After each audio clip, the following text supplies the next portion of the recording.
Christoph Uhlemann telling us about taming huge defects in unequal score super young males. Thank you very much. Let me start out by joining the previous speakers in thanking our organizers for this wonderful workshop and conference. It's a great pleasure to be here. The title of my talk is Taming Huge Defects in N equals 4 super young males. Huge clearly means something's not small, and we're going to have to explain that. And defects, as a slight disclaimer for me, means codimension 1 things for this talk. So we're going to be in 4 dimensions, and I generously lump boundaries, defects, 3D defects, and interfaces together and just refer to them collectively as defects. And that's the start for it. Let's set the stage a little bit. N equals 4 super young males, QCD with some adjoint matter to make it supersymmetric, is sometimes described as the harmonic oscillator of 4-dimensional quantum field theory for its relative tractability. It's conformal, maximally supersymmetric, and as such opens the door for a variety of tools to make a headway into it. It's kind of a benchmark theory. And the kind of boundaries, defects, codimension 1 features that I want to talk about today are in that very same sense the harmonic oscillator of 4-dimensional boundary, defect, and interface CFTs. We're going to start with N equals 4 super young males. We're going to add some features to it, but insist on conformal symmetry to be preserved and preserve the maximal amount of supersymmetry that we can, which is half of what N equals 4 super young males has. The notion of small and large defects that I have in mind here becomes sharp in the large n limit. So small defect in large n, N equals 4 super young males. By that I'm going to mean something which does not change the behavior of the theory at the leading order in the large n limit. That means I get a systematic parameter which I can expand in, a lot of tools, and too many results have been accomplished in these kinds of setups to list them here. But that's what I mean by a small defect. A huge defect, then, is basically anything else. So anything which changes the theory at the leading order, large n, is what I'm going to call a huge defect. This is somewhat more in tune with finite n physics, where there is no sharp distinction between leading and subleading orders in large n. And in the context of holography, which we'll be using, there is an interesting application of these huge defects, where they support an extended notion of holography called double holography, which recently featured prominently in black hole studies. And I'm actually not even going to insist on the ambient theory to be at large n. All I want is really to have some big chunk of defects in there. With no parametric separation between the ambient space and the bulk and the defect, the setup is a little more challenging than small defects, and at least in comparison, results are relatively sparse. And the idea for today is to basically tackle this and get some explicit results. Okay, so the outline for the talk. I want to talk about N equals 4 super young males with these huge defects, interfaces, which we're going to introduce, and discuss some explicit results for. I want to spend a little bit of time discussing the setups and introduce the main tools that we're going to use, which are going to be holography and matrix models. I'll give a bit of an overview there. And then in the third part, I want to derive an explicit relation between the matrix models and holography, where in a very precise sense, actually, the holographic duals emerge from the matrix models and vice versa. And this relation is going to turn out to be practically useful, and to illustrate how useful it is, we're going to discuss defect one-point functions and get some explicit results there. I should say that this is sort of based on a line of work with many great collaborators, but I want to highlight 3 recent papers with a graduate student at VUB who is graduating this summer, Taming. Good. So let's introduce the setups. In N equals 4 super young males, we have a gauge field, 4 gauginos, 6 scalars, and they're all related by supersymmetry. And if we introduce some some defect preserving only half of it, we necessarily are going to break some supersymmetry, and this multiplet splits up into two submultiplets. One of them, basically the 3D notion of a vector multiplet with its superpartners, and one of them being 3D version of adjoint quarks with their superpartners. I will sort of have supersymmetry work behind the scenes, but it won't feature very explicitly in the rest of the talk. The point is that if one wants to impose supersymmetric boundary conditions, one has to respect the structure of these multiplets, and having the multiplets split up into two allows for a large degree of freedom in how we can specify and introduce boundaries and defects and so forth into these setups. A prominent example is the D3, D5 defect CFT.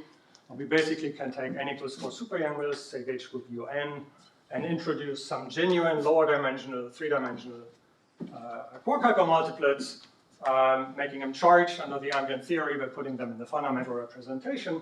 And that's preserved supersymmetry. Conformal invariance is a simple example of the kind of setups I'm having in mind here. In string theory, we engineer this by taking a stack of ND3 branes, engineering n equals 4 super-Young wills, and intersecting them with a single D5 brane so that the open strings connecting the two types of branes give us the fundamental hypermultiplet. Now already in this setup, if I take the number of 3D hypermultiplets to be order 1 by taking in large, I have what I would call a small defect. But if I crank up this number and make it scale with n, I'm eventually running out of the regime where this is a small perturbation. And this is an example of the type of defect which I have in mind for being huge if we crank up this number large. But not quite all the way yet. Yes? Yeah, maybe you're going to specify this later, but K, to get a huge defect, with which power of n should K scale at least? I'll tell you later. It should be, it can scale with n. Can already scale with n. Yes. We'll get to that. For now, let me just, for now I haven't committed to anything yet, and this is just the setup, a simple example. Okay, good. The setup has been studied extensively and is a nice example, and it can actually be generalized substantially. Let's see. I seem to be clicking the wrong button here, so let's see if we can figure out that rocket science. Good. So this setup can be generalized substantially. And one nice generalization is to allow for interfaces between gauge theories with different gauge groups. An example being taking the rank to be different. In this example here, we take two n equals 4 super-Young wills UN gauge groups, lower rank on the left, higher rank on the right. And as one crosses the interface, the gauge group is basically the gauge. Sorry about that. The gauge group is reduced by imposing a generalized version of Dirichlet boundary conditions at the interface, where the gauge field is set to 0, and the scalars actually are allowed to, some of the scalars are allowed to have singular behavior towards the interface. That's non-pole boundary conditions. And in string theory terms, what we do is we terminate some of the D3 branes on D5 branes to reduce the rank of the gauge group. So that's already a fairly broad set of theories. How exactly the D3 branes end on D5 branes encodes the boundary conditions, and it's a broad class. An equivalent description can be obtained by swapping the D5 branes for NS5 branes. In that case, we have an interface where two n equals 4 super-Young wills meet at an interface which hosts a genuine three-dimensional CFT, which arises from a gauge theory. So in this picture here, every finite stack of D3 branes gives me a 3D gauge node. We get the 3D gauge theory represented by this kind of quiver diagram, where we have a string of 3D gauge nodes. They're connected by fundamental fields, which are charged under both gauge groups. And at the endpoints, we have some gauge nodes with a head. That's what I'm going to use to denote n equals 4 super-Young wills on half spaces. So that's sort of to introduce a bit of notation. And the setup, of course, is related to the above by S duality. So these are secretly the same description. I should say that the gauge theory is the UV description. The CFT emerges in the IR limit. of this gauge theory description, which gives me a strongly coupled system. Okay, very good. So this is still not quite the full scope of what I'm going to be after here. To really exhaust kind of the possibilities or more broadly sample them, we can combine these two constructions and schematically do something where we take n equals 4 super-Young Mills on half spaces, meet them at an interface, which is engineered by D5 and NS5 brains. We have some intersection of D5 and NS5 brains, and that in general gives us some quiver type of gauge theory where we have a string of gauge nodes whose rank we can dial independently, make it very long.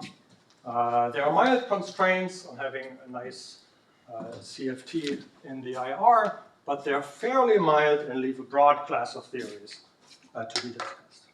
And this is sort of the full kind of thing I have in mind here, what I want to get to. So can you remind us what's the notation with the K? Oh, yes, very good. Thank you. I haven't explained this yet. So the idea is, as in the previous example, the finite stacks of D3s give us 3D gauge nodes, and the D5 brains add fundamental hypermultiplets. Okay. So these are fundamental hypermultiplets which you can, in addition, couple to these three-dimensional. And they're only charged under the...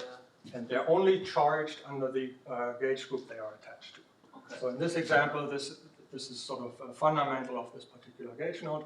We have strings connecting the stacks of D3 brains. That gives the bifundamentals, and that's the way to sort of translate this brain cartoon into a diagram. Okay, there is a constraint that all the nodes should be at least balanced. Get a nice quick there. It's a very broad setting, and what I can in particular do is dial completely independently here the number of 3D degrees of freedom that I put into this setup and the number of 4D degrees of freedom that I leave on the side. Can I let the Yes. degrees end on PT iframes or? Yes, but I'm not going to discuss this. So there is, sorry, what's happening here? Okay, so yeah, the construction can be generalized by introducing PQ5 brains, but if you have different types of 5 brains present, one has to be careful with the amount of supersymmetry one wants to preserve. And here I want to insist on really having 3D n equals 4. And I'm going to deal with one type of, with these types of 5 brains.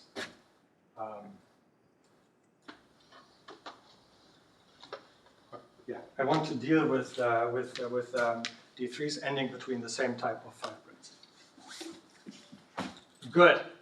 Okay, so this is the general setup. There are some notable special cases. If I make the 4D theory on, I'm going to keep hitting the wrong button here. This is some kind of good. So if I make the 4D theory on one side trivial, dial the rank of the gauge group to 0, I have a 4D theory in a half space which ends on a boundary which hosts a large number of degrees of freedom. That's a BCFT. That corresponds to dialing n sub L to 0 here, for example. If I make both of them 0, n sub L and n sub R 0, I get a genuine 3D CFT, and which basically the entire 4D theory disappears, and I have an interesting class of 3D CFTs which one can study. And this in particular highlights that anywhere between a small defect as a deformation and the defect completely dominating the physics, I can dial by adjusting parameters here and playing with these brain constructions. Okay, good. So I won't specify this in any more detail, but this general kind of diagram is what I want to develop tools for and tackle. So let me introduce the tools to describe these things. The first one being the holographic duals for these setups. There's, of course, a well-studied and popular class of holographic models for small defects that can typically be modeled by probe brains. So if I start out with n equals 4 super-Young Mills and D3 brains, that's famously dual to ADS5 cross S5. And if I just intersect this with a small number of D5 brains, they can be treated as probe objects in the holographic dual. They extend along some particular subspace. And if I'm interested in results at leading order in k over n, I can ignore the back reaction of these probe brains and work in this kind of systematic expansion. But of course, for general defects, which are not small, we expect that the CFT notices the presence of defects throughout. And so this ADS5 process 5 should be appreciably deformed everywhere throughout the geometry, and things should be generalized in some way. Now, the general type of solutions that describe these defects have been nicely constructed. They have an ADS4, which represents three-dimensional conformal symmetry. There are two spheres, which represent the remaining R symmetry of the residual supersymmetry. And the remaining two directions are just not constrained. So when the geometry takes a warp product, where we have these symmetric spaces warped over some two-dimensional Riemann surface. And this is sort of all that we can hope for as the remaining symmetry in these solutions, so there are no additional symmetries on these Riemann surfaces. The solution is supported by fluxes, and the type 2B fields are non-trivial, but the part which is relevant for me here is simply that these solutions are entirely specified by a pair of harmonic functions on this Riemann surface. So everything you can say is encoded in this pair of harmonic functions, and then there's an algorithm to generate a full solution from it, which I won't unpack. Can I ask a question? Is there some limit in this geometry where, like, I go away from the branes and it looks like ADS5 again? Like, Yes. very, If you allow me one slide, okay, I'll show you a picture and explain it just on there. developing the- But this is a very, yeah, please keep going. Good. So that's, I think, what I wanted to say here. There can be boundaries on this two-dimensional surface, and on these boundaries, one engineers the solutions such that one of the spheres collapses. So it closes off the space smoothly. There's no actual boundary in the 10-dimensional geometry. And that's basically the one of the constraints which limit the choices for these harmonic functions. But they really encode everything there is about the dual field theory. And depending on what kind of dual field theory we're looking at, the solutions take a different form. The harmonic functions encode a number of things.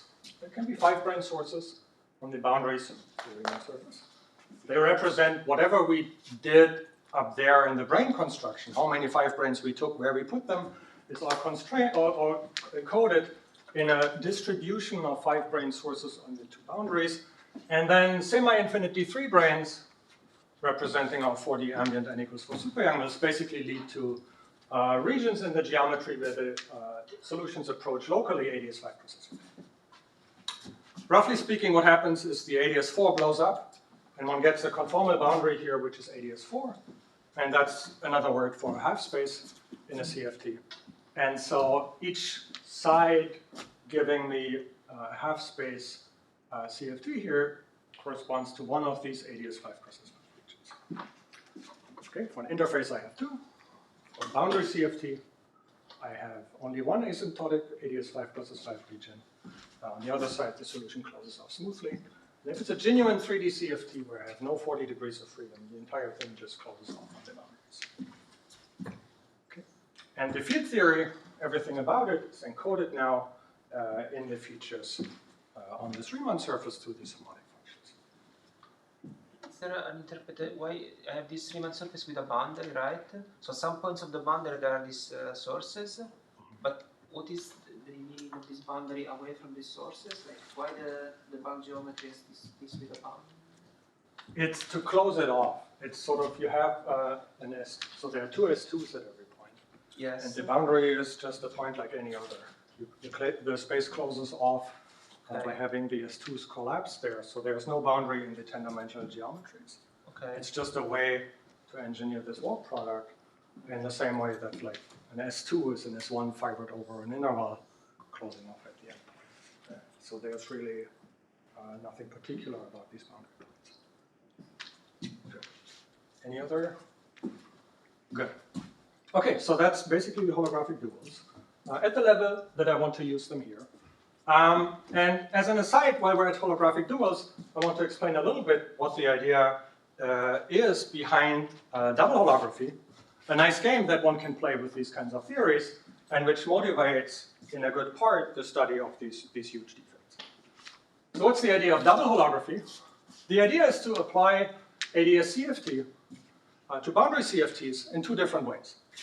If I start out with a genuine boundary CFT, where I have some degrees of freedom, some additional genuine 3D degrees of freedom living on the boundary, I could imagine that I might be able to dualize the whole package of 3D and 4D degrees of freedom, grow out one extra holographic non-compact direction, some compact space, but morally I get something like an ADS-5 gravity dual, and that would be kind of in line with what we discussed so far. The other option could be, if I were able to isolate the 3D degrees of freedom out of this sandwich of 3D and 4D degrees of freedom, I could hope to dualize them separately, again grow a holographic direction, and that would give me some kind of an ADS-4 dual. That would still be coupled to the remaining 40 degrees of freedom, because there is a coupling between these in the field theory language. But if I were able to do that, I would basically end up with an ADS-4 gravity system coupled to a field theory bath, and that's been the setting, of course, for much recent discussions around black holes. Now, with the setups we've introduced here, we can actually make this cartoon picture very precise. I'm writing here on the left is a BCFT, semi-infinite D3 branes. The blobs are NS5s, so I don't, they are the same pictures as before, just looking straight onto them. I have some D5 branes giving me some flavors to it. And I can understand this BCFT as starting with a genuine 3D CFT, where I don't have semi-infinite D3 branes here, but instead 3D flavors terminating the 3D quiver. So that's a genuine three-dimensional CFT. And gauging the global symmetry associated with this group of flavors using 40 n equals 4 super Young-Mills on a half space. That's an equivalent way of saying what the CFT is on the left. And we can now use the holographic duals we discussed to make the ingredients in this picture precise. On the left-hand side, I can dualize the whole thing. That gives me some kind of solution. There's one group of D5s, one group of NS5s, and we have an asymptotic half space as a conformal boundary. And on the right-hand side, I have basically the 3D CFT where I traded this ADS5 cross S5 region for an additional group of D5. So that kind of idea now gives me a fully specified descriptions on both of these sites for one and the same BCFT. And they are related, both of them to the BCFT by standard ADS-CFT logic, and in particular related to each other. So we have three descriptions, one field theory and two semi-holographic ones for one and the same setup. And that is practically useful, in fact. The name of the game there is to formulate some black hole question. All right, we're going to keep doing this. The idea is to formulate some gravitational questions relating to black hole in this gravity coupled to a bath system where they are hard to address, and then switch to this full gravity dual, the thing on the left here, to answer these kinds of questions. Can I ask, Yes. for this ADS-4 gravity, how do you compute the Newton constant?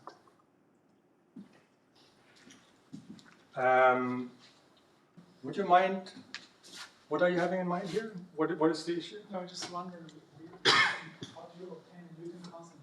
There's a claim in ADS-4 gravity. You have ADS-4 gravity. Yeah, that loosely corresponds to the number of degrees of freedom in the CFT that you're dualizing. Yes, but the usual random centrum requires random. In order to compute the Newton constant, you have to do the integrate or the extra dimensions. Yeah. Good. So here, we just follow the standard rules of ADS-CFT. I'm giving you a CFT here. There's a dual to it. And what you get as the effective Newton constant comes from the identification between field theory parameters and the gravitational description in the usual way. If you want, it's the free energy of this 3D theory. So what you dial in Cauchy-Randall models by the angle of the brane and the tangent here corresponds to how many 3D degrees of freedom do you have relative to the 40 degrees of freedom. So when you compute the Newton constant, do you integrate up to this asymptotic boundary from the brane to the asymptotic boundary? There is one point Actually, let me use this as a chance to highlight this. In contrast to the quadrantal brains, here the 3D dual is not sitting inside of the full BCFT dual. This is different from taking like a brain, an end of the world brain, and declaring that there's gravity on the brain, and you have all three descriptions sit in the same cartoon. This is not happening here. There's no embedding of this holographic dual into this full holographic dual. And this is actually important because it resolves some paradoxes that arise in the quadrantal models. So this is not taking the full dual and taking it apart and integrating some parts out. It's really following the rules of ADS. We have a field theory construction, and I can tell you what the dual to this field theory is, and that's it. Okay, very good. So that was, if there are no other comments or questions, then I'll move on. That was sort of a brief aside on well, it was an aside on double holography. It motivates the study. In this talk, all we do is standard holography and try to understand these huge defects. So we have an understanding of how the holographic duals work, and move on from there. Yes? May I still ask some question about this setup? So in this bottom-up sort of Karlsruhe scenario, one point which was discussed at length is whether you can make this angle very small, so you can take the brain close to the boundary, so that the gravity is weakly coupled there, which here would correspond, I guess, to taking the ratio very large. Are there any bounds, any limits to the construction for which? No, there are in fact no bounds. You can, so the number of D3 brains is what you have as the number of 40 degrees of freedom. You can put a single, you can make the number. You can take a quiver where you take the rank to increase forward, then go back down, and go down almost all the way to 0. It's terminated with an arbitrarily small number, integer, of fundamental hypers, and then that dictates how many 40 degrees of freedom you get when you gauge the flavor symmetry. And related to this, possibly to the previous question, so in this equality, this equal sign on the left-hand side, we don't have some conserved stress tensor on the boundary, and on the right-hand side, if I just look at the 3D theory, I do. So there's some anomalous dimension introduced by the gauging by n equal 4. Yes. And so how does equality the point here is that this theory lives being coupled to n equals 4 superintense after the gauging. So in this gravity dual, there are boundary conditions linking this gravitational dual to a field theory in addition, n equals 4 super young mils. Basically the cartoon up here, where you have the ADS for gravity, but you have to remember it's still coupled to a bath. So the gravitas is still massive in this. Once you couple, you still the argument for that goes through in the same way. Yes. Good. Yeah, that's a good point. Okay, good. So now let's go back to our defects for their own sake. We have the holographic duals, and what I want to do now is kind of switch gears and talk about field theory tools, matrix models. Okay, and let me set this up a little bit to not get into too many details. So the matrix models I have in mind here, of course, are those resulting from supersymmetric localization. The idea that we can add something which is total derivative to the path integral to make the integral localize to a small subset of field configurations, which I can eventually parameterize by a matrix, and thereby evaluate a lot of quantities in supersymmetric theories exactly. And if I'm, in addition to that, at large n, this matrix model itself tends to be dominated by a saddle, which we can describe by some smooth eigenvalue distribution rho of lambda.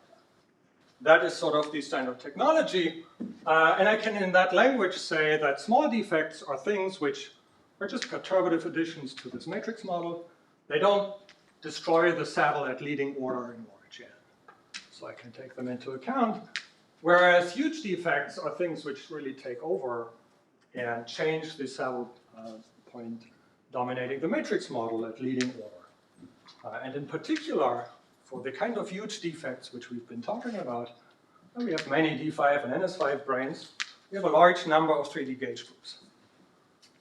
So that means I get basically one matrix integral for each gauge group. And that on the face of it looks a little unpleasant. We're going to have many matrices, multi-matrix integrals, and we'll have to deal with those. Fortunately, though, that ends up not being so bad at all. So just to recall, this is the kind of field theory that we're looking at. We have a number of gauge nodes, and for every gauge group, we basically get a matrix labeled by T here, which is our multi-matrix model. They're linked through these interactions by the bifundamental hypermultiplets, so they talk to each other. But the idea is to discuss these matrix models in the limit of large n, meaning here many gauge nodes. We're going to make the rank large just to make it tractable. And the claim is that in this limit, we go through the usual spiel. We replace every matrix by the eigenvalues. We get a family of eigenvalue distributions, rho sub t of lambda.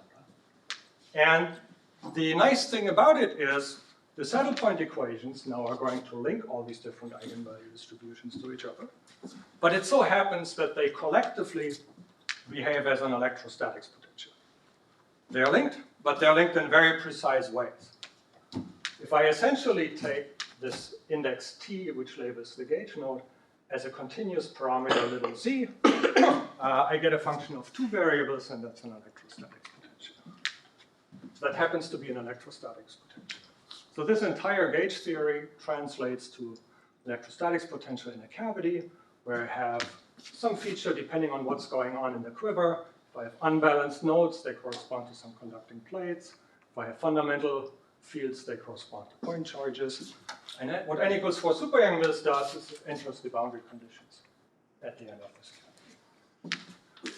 So that's a nice analogy or a nice translation of these quiver diagrams into an effective description. And what we have then is a precise way to solve for the saddle points, which rings a bell with electrostatics potentials and harmonic functions. Okay, I think that's what I wanted to say here. Sorry, what's the limit you're taking here? You're taking long quiver limit and large n? Yes, I'm assuming that in some sense almost all of the nodes are large. There can be quiver tails. I can allow for that. They translate to particular boundary conditions at the end of the cavity. But almost all of the nodes should have large rank. So all the n1 to these things, they all grow to infinity. They are all large, yes. Okay. So basically, Yeah. you can effectively describe the quiver by a rank function, which is some continuous thing, which can zigzag up and down. So there's a lot of freedom in there, but I'm assuming that they're large. I see. How does it scale with the length of the quiver? That depends on the dimension you're looking at. For a 3D CFT, you want it to scale quadratically with the length, I believe. This came, yeah. Okay, thanks. This kind of construction works in 3D 45D and came initially out of looking at 5D CFTs. And here, here the new ingredient is basically to have the 40 nodes at the ends, which enter here as boundary conditions. Okay, good. So those are our two ingredients. And with that in hand, we're maybe not too ill-prepared to look at how to connect these two descriptions. Okay, so if we look at what we have some kind of field theory, and we have two descriptions, effective descriptions emerging from it. One of them is as an electrostatics potential, which came about from matrix models, where we're looking for the saddle points, where we have a single electrostatics potential encoding everything I need to know about the field theory. Yeah, quotation marks a little bit, but encoding a lot about the field theory. On the other hand, we have the holographic description, where we have our warped geometry, and here we have a pair of harmonic functions. If one looks at it, one might think, wouldn't it be nice if we had a general, reliable, and explicit connection between these two descriptions, which I can derive from the general rules of ADS-CFT and then use to my advantage. And of course, if I set it up this way, this is exactly what's happening. And the strategy is we want to identify some observables which are sufficiently local in this cavity sense and in this gravitational sense that they locally probe these harmonic functions, express them on both sides, and then somehow invert the relation. That's the task at hand here. And it turns out that the observables to look at are the observables one wants to look at are Wilson loops associated with individual gauge nodes. So we have our defect, and we're going to look at Wilson loops on the defect. So either associated with the 3D gauge nodes or with the 4D nodes, but localized on the defect. Okay? And it turns out that anti-symmetric representations is the way to go. I'll say maybe later why this is the choice that makes it happen. But what I get from that is a set of observables which are parameterized by two numbers: the gauge node they are associated with, and the rank of the representation. So that's a two-parameter family of things. We're trying to probe some Riemann surface and some cavity, so that seems to line up. In the holographic description, anti-symmetric Wilson loops are represented by fundamental strings stretching between individual stacks of D3 branes and some additional D5. And those can be followed through. We can find these D5 branes in the holographic description. Basically, every one of these blue curves represents one D5 brane, representing a Wilson loop, where the different curves correspond to the individual gauge nodes here. And how far they extend into this Riemann surface gives me the rank of the representation. Okay, so those are the two parameters. They wrap some additional spaces in this walk geometry, but we're not going to talk about that.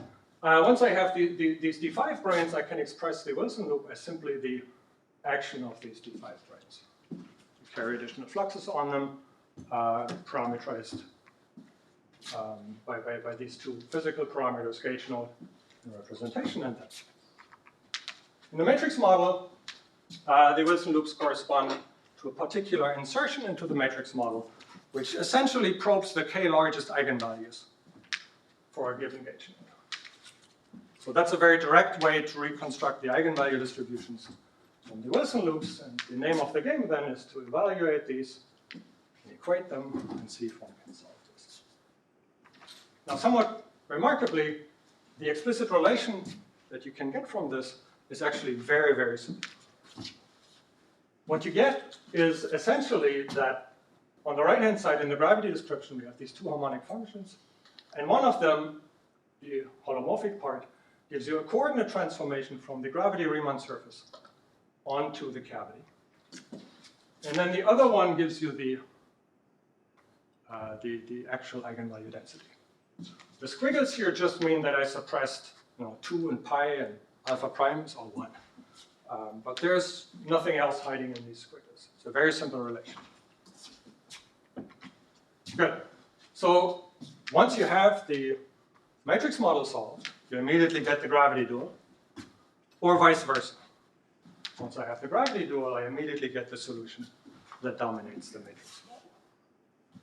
And what is kind of an interesting aspect in this identification is that in the gravity dual, we have these explicit brane sources, which were commented on before.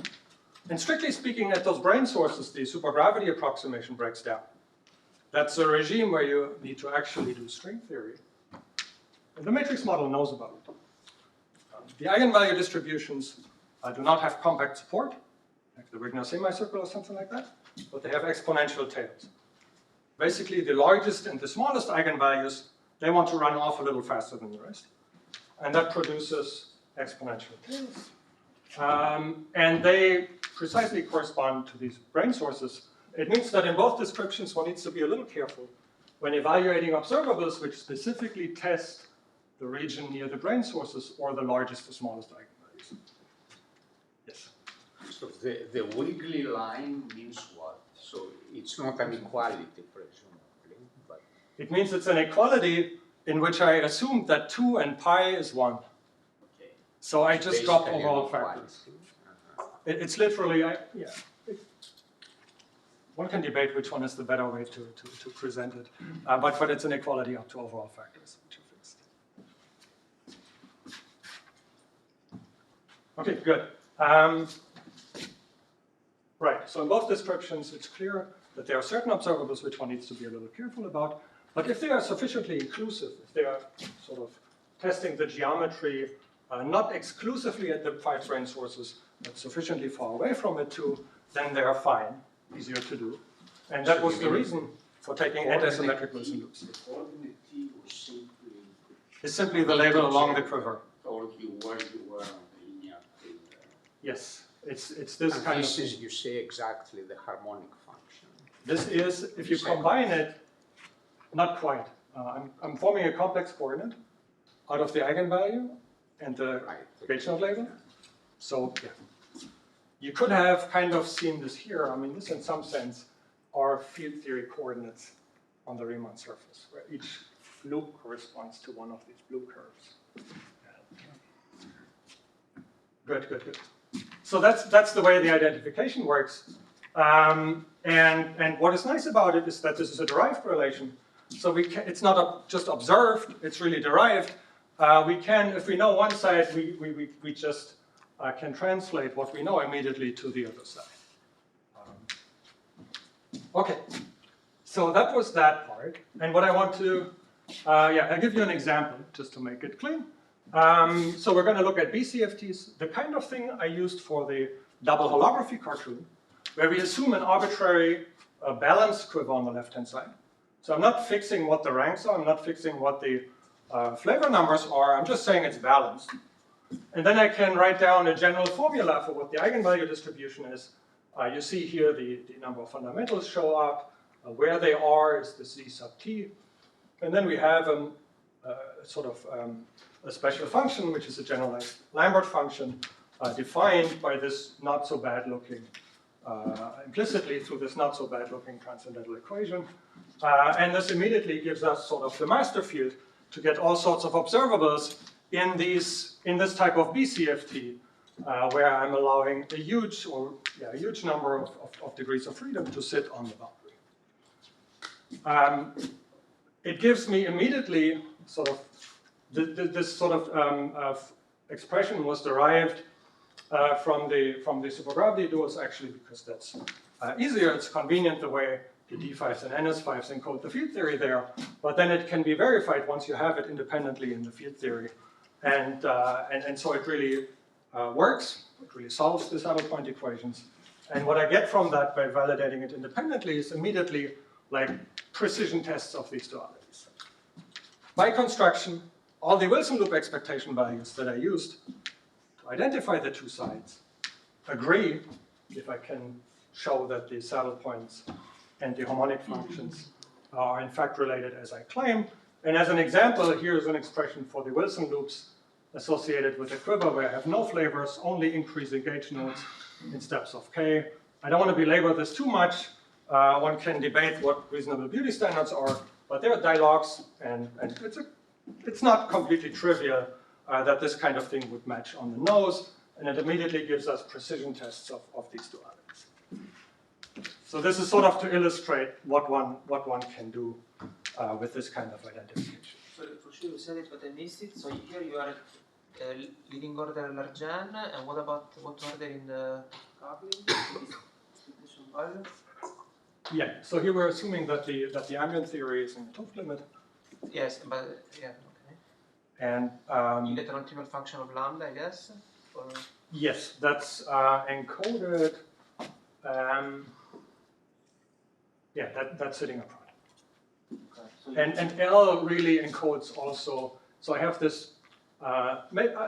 This will be more transparent later, but I have basically the parameter L, how many gauge nodes I have, and how fast they increase.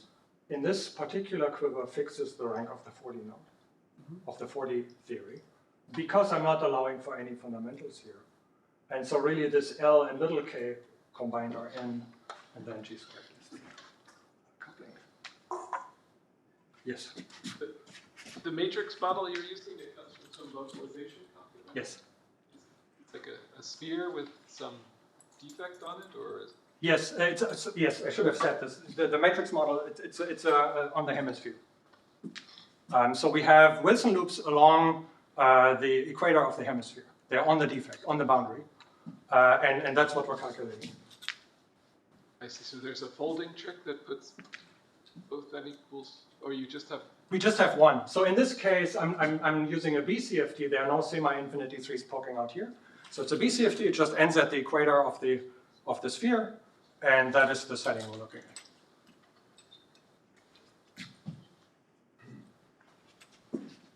In this case, the boundary is huge, but the Wilson loop is not. Yes. Yes. Good point. Very good point. Thank you. Okay, we're in a BCFT, so there's no notion of a small BCFT. If I make the CFT geometry n, that's a big deformation. But I am adding defects on top of that, which are localized on the boundary of the BCFT. And those Wilson loop defects, they are not strong enough in their scaling to affect the leading order. So that was the reason why in the holographic picture, I could get away with doing probe rings here and not back react them. And so these are not, the defects in the defects are not huge. Good. So you said this matrix one is 3D gauge theory on a three-dimensional hemisphere or 4D on 4D hemisphere? We have a four-dimensional hemisphere. Yeah. We are on the equator, on the three-dimensional sphere, which is the boundary of this hemisphere. We have a large number of genuine 3D degrees of freedom. Okay. So it's really the combined thing we're looking at. It's rigid supersymmetry on the 4D hemisphere. When you do this localization, what's the geometry? What type of theory are you putting on the 4D hemisphere? Is it rigid supersymmetry or twisted? It's basically the kind of setups I described earlier, where you start with n equals 4 superelements, and you put boundary conditions which preserve half of the supersymmetry. That breaks the 4D n equals 4 supersymmetry to 3D n equals 4. And that is what this combined package preserves. Some of the fields are 4D, some are 3D, but the supersymmetry algebra is that of 3D n equals 4. So you're mapping it's a bit like mapping the upper half space to a hemisphere times real length, something like that? Exactly. Okay. Exactly. We're mapping the right or left half space, or upper or lower, to the hemisphere. Good. So what does precision tests mean? I mean, are you testing more than the supergravity approximation? No.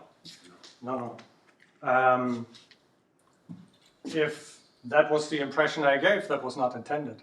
Precision as in... Does the matrix model add something to the supergravity? At this level, not yet. All I've given you so far is a consistency check between the two descriptions. That's the meaning of precision test. I calculate these Wilson loops in both descriptions, and they match on the nose, so that's what I call precision. But you get this function I was showing with the dialogues and everything, and that thing just matches on the nose. There's no finagling required. That comes out of both descriptions. So in a sense, the non-trivial thing is that you can check S-duality on the matrix model.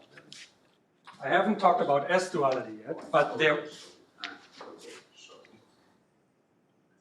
Yeah. Okay. Okay, we will have something to say about S-duality, but I'll tell you maybe about that later or afterwards. For now, I don't think I've mentioned S-duality on the slide. So these are just Wilson loops in some particular gauge theory, which I wrote down there for you. And the dualities here means holographic dualities. We know that we have the identification down and we have the machinery down. And this identification between saddle points and harmonic functions is working. Okay, good. So that was, we could have calculated these in either description and be happy. And we want to put this to use. And that's what the last part's going to be about. Okay. Yes. Can you put the Wilson loop away from the interface? Yes, then you're breaking conformal symmetry because you're introducing a distance scale. Here, I had something in mind, finding this identification. One can do a lot more. Okay, good. So let's put this to use and see if we can actually get some money out of this identification. And for that, I want to now move on and discuss local operators. We had defects inside defects, and now we're going to talk about genuine local operators. as per usual in these kinds of theories, we can have non-trivial one-point functions whose functional form is fixed, but the coefficients encode dynamical information if I normalize the operators independently. And so it's these little a sub o which we're going to be after. There are many results, again, for simple defects from probranes, integrability, localization, many results. And for the holographic duals, the one-point functions are in principle, sorry, for the huge defects, the one-point functions are in principle encoded in the holographic duals. But they're fairly painful to extract. You have some warped geometry, you need to diagonalize the fluctuations around them, go through the process of holographic renormalization. That's something which I wouldn't necessarily do if I didn't absolutely have to. And so let's see if one can make this easier. The idea is that in the matrix models, chiral primary operators for the n equals 4 superelements, things which are constructed out of J products of the scalar field, so that delta equals J, they correspond to simple insertions of polynomials into the matrix models, polynomials in the eigenvalues.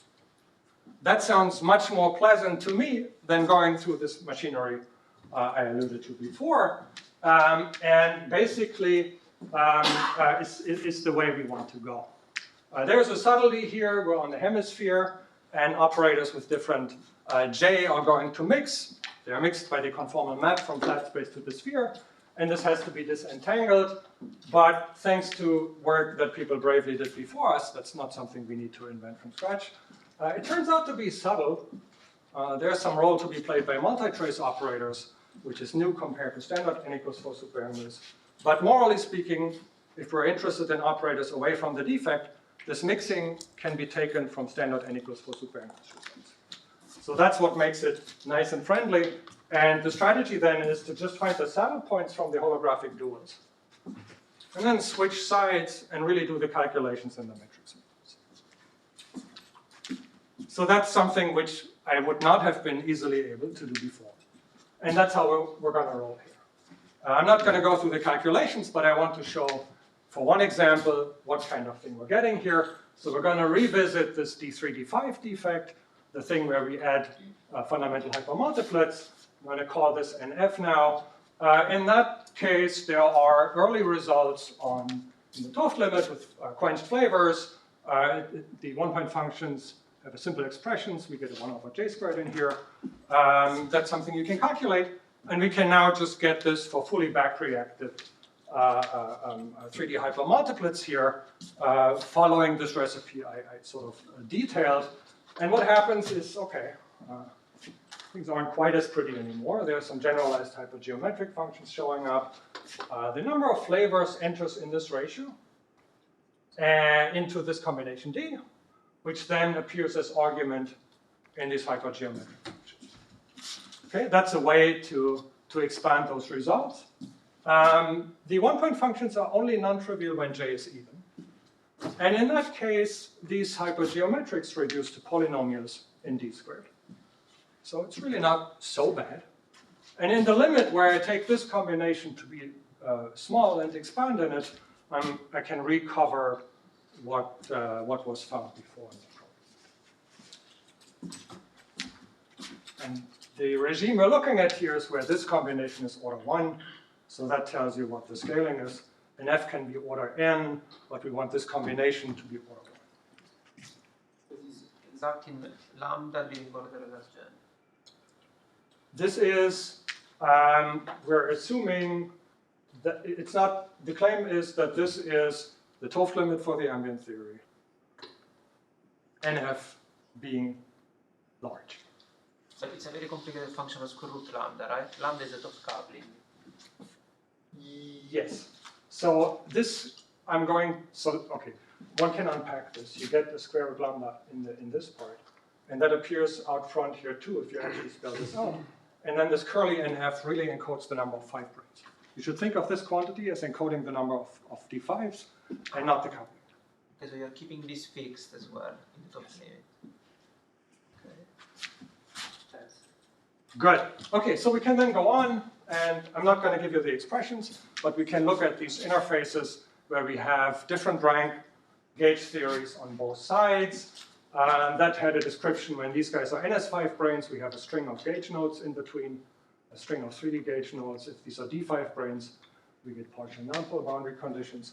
And for that case, the one-point functions were computed more recently, actually exact in the coupling, but for a single D5.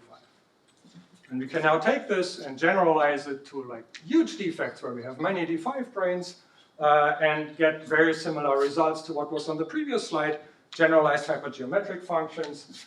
The number of 5 branes makes an appearance where it previously didn't, and we can extend the results in that direction. The nice case about these settings is we have consistency tests.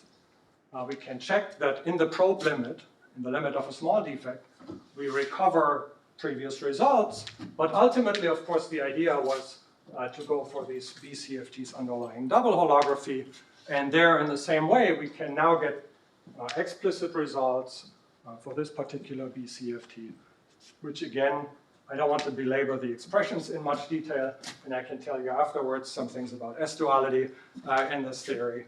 But we have a fairly general recipe with which we can get new results for the one-point functions. And basically anything that's a small insertion in the matrix model fairly easily.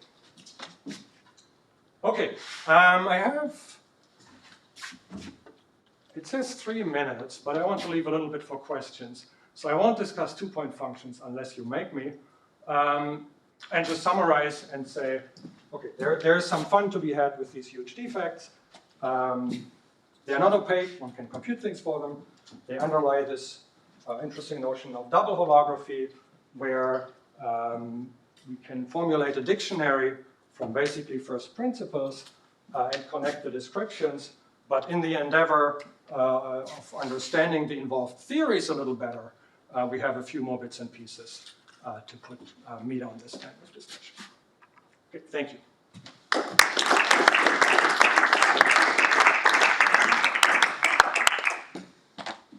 Okay, more questions? Chris? Can you turn on a theta angle in the bulk? Geometrically, what would that be? Yeah, I mean, you could, the entire solutions, you can act with type 2b S-duality on them. So that's what you would do on the supergravity side. Does it rotate when it is hot? Yes. It rotates. I mean, S-duality swaps D5s and NS5s, and more general transformations are going to produce combinations of PQ5 branes where, which still remain orthogonal in some sense. And that accompanies the S-duality transformation in the ambient theory. In your Riemann surfaces, there's some prescription there too? Yeah. That's sort of at the level of, so S-duality actually, there is a, S-duality would swap H1 and H2, the two harmonic functions. And more general, so this description in terms of these harmonic functions is derived under the assumption that the axion vanishes, which will not be true if you do general S-duality transformations on this. But you can take the final expressions for the supergravity fields, where you know that the two forms transform as a doublet and how the axiodilaton transforms, and just do the S-duality transformation at this level, and that will give you the duals for the S-dual setups, for the SL2Z related setups.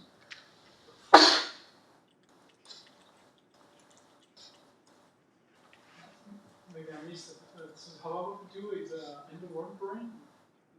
It's related to end the world brane? So end of the world branes are bottom-up constructions, right? So this is a top-down version of an end of the world brane. This kind of, which one are we going to take? Let's take this one.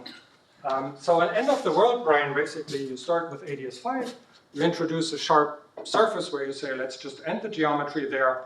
And you should think of this as a cartoon for a 10-dimensional geometry where you have some internal space. It's ADS5 process 5 far out. And then the geometry doesn't end in a hard wall where you have to figure out what boundary conditions are, but it rather ends by cycles pinching off. So here we have these two spheres, and they close off. So that terminates the geometry in a smooth way without introducing a boundary. That's basically these boundaries of the surface where on each of those, one of the spheres at least collapses. And in that way is sort of the top-down version of a holographic dual for BCFT. And that's sort of the way it is connected to end-of-the-world brains. So from your top-down construction, is it you favor this sharp end-of-world brain or you don't? Do I favor it or don't? Yeah. There are some papers. Depends on what you want to do. Yeah, there are some papers claiming that they couldn't find more bootstrap. There's some issue for the sharp. Yes. That's the slide I skipped for time reasons.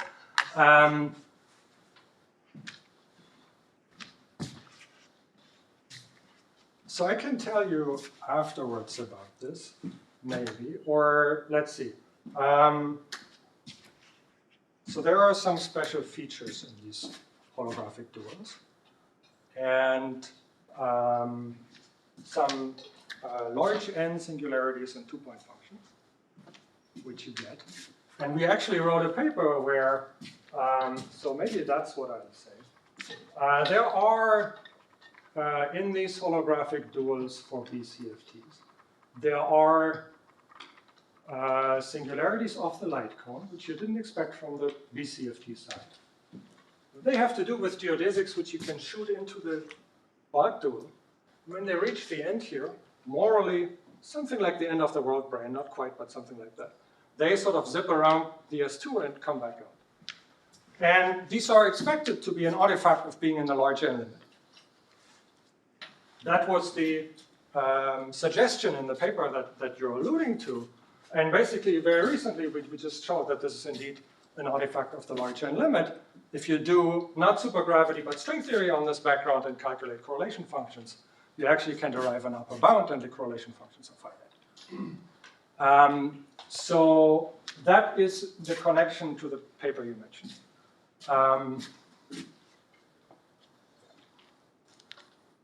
Does this sort of give some indication? Okay, so the next thing is you cannot, if you cross-grain to the bottom up from your cross-grain to the bottom up, then the next thing is cannot be sharply determined some sharply placed or it's smoothly.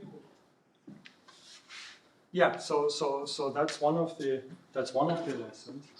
It does not terminate sharply, but in a way, basically, you start with some holographic dual. Then there's a huge bag of geometry and fluxes, which encodes the three-dimensional degrees of freedom. Like in this picture, which I keep getting back to through half the talk, wherever it was. Okay, doesn't matter.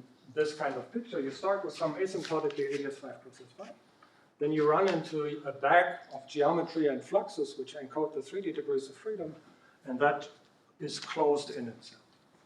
So one way to think of end-of-the-world brains is as an effective description for this kind of thing. Now, personally, of course, if you want to ask detailed questions about defects, then you need concrete field theories and you need actual holographic duals where you have a precise mapping. If you're interested in effective descriptions, then end-of-the-world brains can be a great way to capture that. In the context of double holography, one needs to be careful with these identifications. There, the lesson was basically that this, okay, now we're all the way back to the beginning. The lesson was that the dual for the BCFT and the dual for the 3D CFT do not fit into the same picture. And that's different from what is done in bottom-up constructions.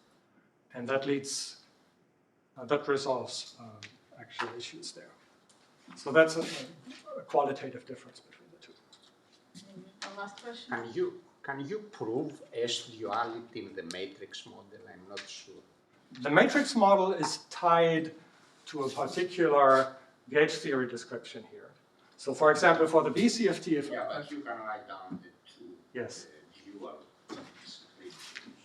And can you prove that they are equivalent? Because this would extend beyond the supergravity approximation, the check.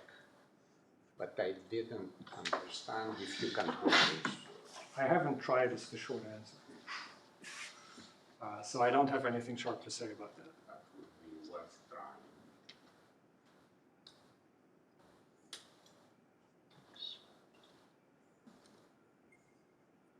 Let's thank the speaker again.